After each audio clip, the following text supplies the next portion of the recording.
एक और जिला स्तरीय सड़क सुरक्षा समिति की बैठक में बताया जाता है कि गोविंदपुर में जाम की समस्या पर निजात पाया जा चुका है, लेकिन सच्चाई ये है कि इस महाजाम से प्रतिदिन लोग परेशान हो रहे हैं। हजारों गाड़ियां रेंगते हुए दिख रही हैं। जो श्रद्धालुओं से भरी गाड़ियों महाकुंभ की ओर जा रहे हैं, उन्हें भी घंटों जाम का सामना करना पड़ता है। इसके अलावा वैसे परीक्षार्थी जो इन दिनों बोर्ड, इंटर, सीबीएसई की परीक्षाएं दे रहे हैं, उन्हें और उनके परिजनों को भी जाम की समस्या से प्रतिदिन परेशानी झेलनी पड़ती है। देखिए ये रिपोर्ट।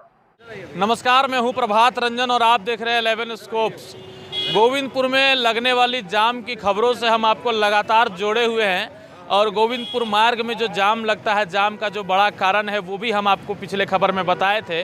और आज हम लोग फिर पहुंच गए हैं गोविंदपुर ऊपर बाज़ार में, जहां आज भी जाम का यही आलम लगा हुआ है। और ये जो जाम है ये कोई नया नहीं है, विगत वर्षों से ये जाम लगता आ रहा है। और हम यहाँ के जो व्यवसायी हैं, यहाँ के जो लोग हैं, जो यहाँ इस जाम का सामना जिन लोगों को करना पड़ता है, उन लोगों से हम लोग कुछ बात करेंगे और जानेंगे कि इसका जो है इस जाम से निजात हम लोग कैसे पा सकते हैं और कहाँ जो है प्रशासन से, यातायात पुलिस से या फिर लोगों से चूक हो रही है, जिस कारण से इस जाम का सामना गोविंदपुर वासियों को करना पड़ता है। यहाँ जो लगातार जाम लगते आ रहा है, इसको लेकर के आप क्या सोचते हैं? देखिए, सबसे बड़ी समस्या है जाम का कि अभी फ्लाईओवर नहीं बना है।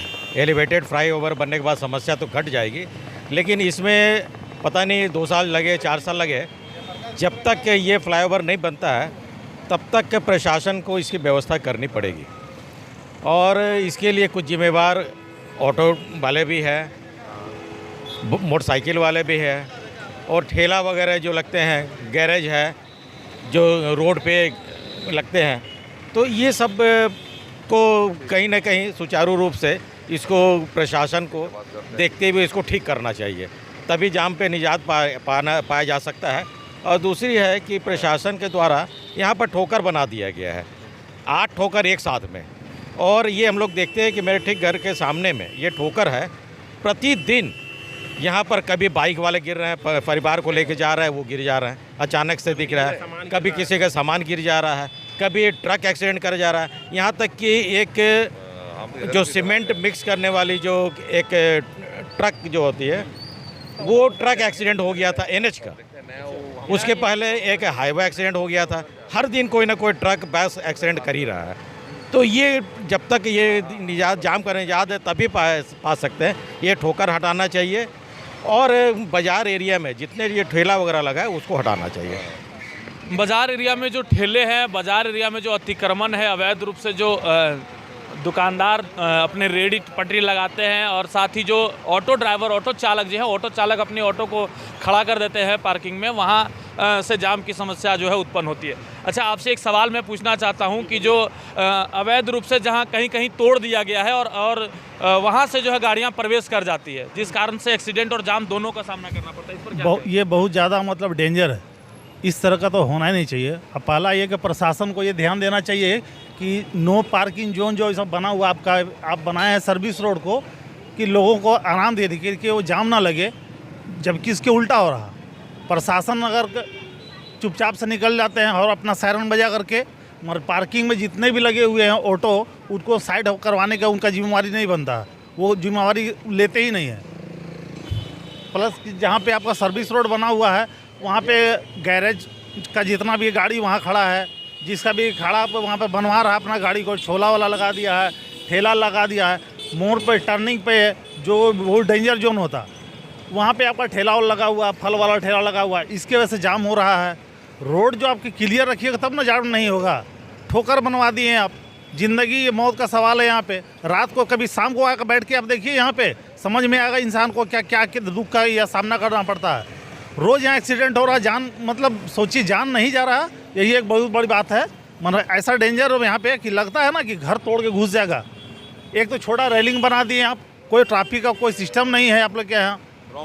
रॉन्ग साइड से गाड़ी आ रहा, प्रशासन आ रहे हैं, रॉन्ग साइड से जा रहे हैं, वहाँ पब्लिक भी आ रहा है उसी हिसाब से देख के।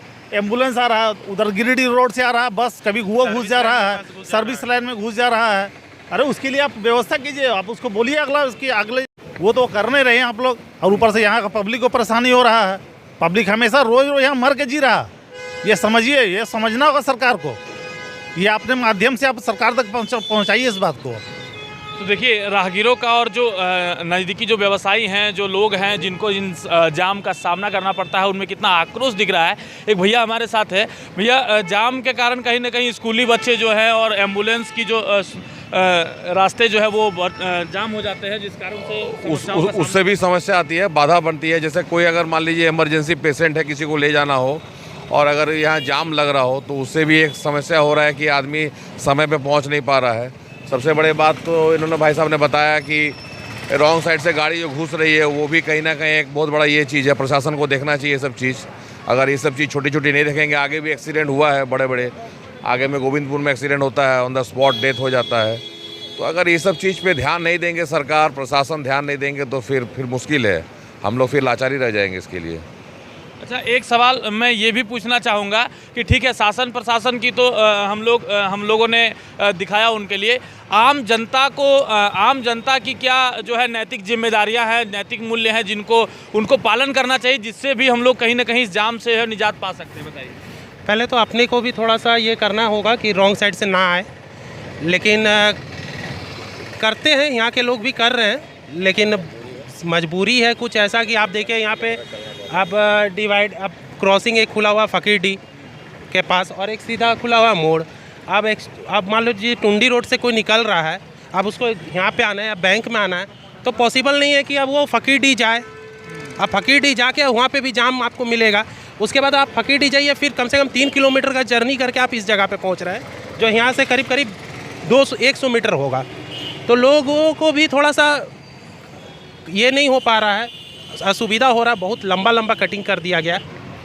तो जैसा कि आप लोगों ने सुना क्या कुछ कहना था राहगीरों का और क्या कुछ कहना था यहाँ के जो लोकल लोग हैं उनका क्या कहना था कि जो NH में जो स्पीड ब्रेकर लगाए गए हैं वो कहीं ना कहीं एक जो है दुर्घटना के कारण बनते हैं, और जो साइड लाइन जो है, जो लेन है, उस लेन में जो अवैध रूप से पार्किंग का जो गाड़ियां लगी रहती है, साथ ही जो दुकानदार अपना ठेला लगाए हुए हैं, टेम्पो लगाए हुए हैं, गैराज खोले हुए हैं, या फिर अन्य जो छोटे छोटे कारण हैं, जिन कारणों से कहीं ना कहीं जाम का ये बड़ा भयावह दृश्य हम लोगों को गोविंदपुर में देखने को मिलता है।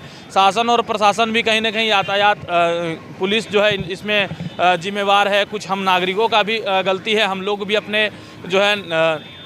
भी अपने जिम्मेवारियों से कहीं ना कहीं भागते हैं। आप लोग इस खबर से आप लोग क्या समझते हैं, क्या कुछ कहना है आपको, कमेंट करके ज़रूर हमें बताइएगा और इस खबर को साझा ज़रूर कीजिएगा। तब तक के लिए हम विदा लेते हैं और इसी प्रकार के खबरों और अपडेट्स के लिए हमारे चैनल के साथ जुड़े रहे। मैं प्रभात रंजन, सहयोगी अजीत के साथ 11 स्कोप्स, धनबाद।